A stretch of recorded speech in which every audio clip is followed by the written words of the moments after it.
My beloved brothers and sisters, Allah has created us as human beings. He chose to make us from this species, and the choice was His alone. You are not on earth by a choice of yourself. You are not on earth by a choice of yourself, nor are you in a place where you had chosen to be born in terms of your place of birth. It was Allah who chose.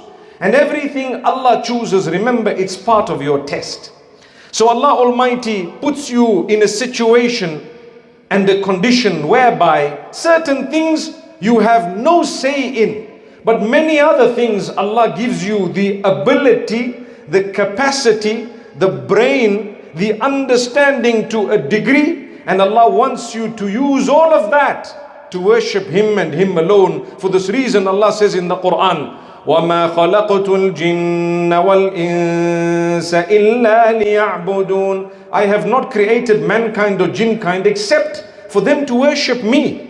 One might ask, what does that mean? Because the young children think that worship means to be engaged in perpetual prayer, or to be involved in perpetual Quranic recitation, or to be fasting every single day. That is what worship is. But as you learn more and more, you realize that just by you living your life in a halal, beautiful way, fulfilling the instruction of Allah, staying away from the prohibitions, your life becomes an act of worship. Every aspect of your living becomes an act of worship when you connect it to Allah. The minute you disconnect from Allah, you lose the path. And this is why if you take a look at the most repeated dua on earth, it is the most important dua. What is the meaning of dua? Dua is supplication. Some people say prayer. Prayer, in actual fact, yes, it does translate as dua, but when we say salah, some people say, well, that is prayer. Truth is, the English language doesn't qualify to give you the proper meanings of all these terminologies that are used in order to refer to what Allah has ordained, or even for that matter, that which is in the Arabic language. So when you say prayer in English, it depends what you're talking about. It is more supplication and dua than salah. Although salah is a certain type of calling out to Allah in a way that starts with allahuakbar when you are starting the prayer and ends with a salam. So Allah wants you to ask Him, Allah wants you to supplicate, Allah wants you to pray to Him. And the most repeated dua on earth is a dua for guidance. All of those people who have come from the beginning to now, there was a supplication taught to them, and it has to be repeated. That supplication and dua, you all have to repeat it, and so do I if I'm a believer. And my 5 daily prayers will not be accepted if I don't repeat that. What is it? اهدنا الصراط المستقيم. Oh, guide us to the straight path. The most important dua that you will ever read and say in forms of supplication is guide us to the straight path.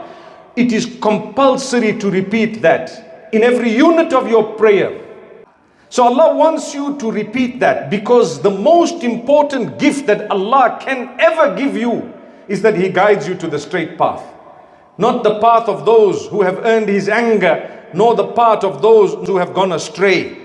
Allah says, every one of you have to say, guide us to the straight path. So, by me calling out to Allah and supplicating to Him, it increases the chances of myself being rightly guided. The same applies. Anything I want on earth, don't think that your capacity and your capability will singularly get you to achieve what you want. No, it won't. It is the help of Allah that will give you what you want. It's not just your capacity. There are people far more intelligent than you and I. They didn't even find the straight path. There are people who have top brains, but they are struggling on earth. Why? Because it shows you the top brain is not necessarily the richest person. Many times you find some of the wealthiest, they don't really have a school certificate. Because Allah wants to prove to you and I that your sustenance is not necessarily connected to your brain capacity. No, it's Allah. If Allah wants you to earn, He will put you in the right place at the right time with the right idea and interact with the right people and so on, and suddenly you will earn. What happened? Was that not Allah? It was Allah. He bestowed upon you His favor. He made you do things that gave you. But sustenance is not everything. Your wealth is not everything. Many people have wealth, but they don't have a connection with the owner of the wealth, the true owner of the wealth. And who is that? If you say, well, it's me, then you are wrong. When you came onto this earth, you came with nothing. When you leave, you shall leave with nothing. While you were on earth, you struggled to achieve something. And you strove and you worked hard and you toiled and you amassed and you collected. And all of that which you collected, not a single penny are you going to take back with you. But guess what? Allah is going to question you about every single thing that you left behind. I left it behind. What was the purpose? I left it behind. Well, one might say, well, are you trying to tell us that we shouldn't earn? No, not at all. But what I am telling you is when you earn and you achieve, connect yourself with Allah. Relate with your Maker. Who are you? When you came onto the earth, you came with nothing. Allah bestowed you with things.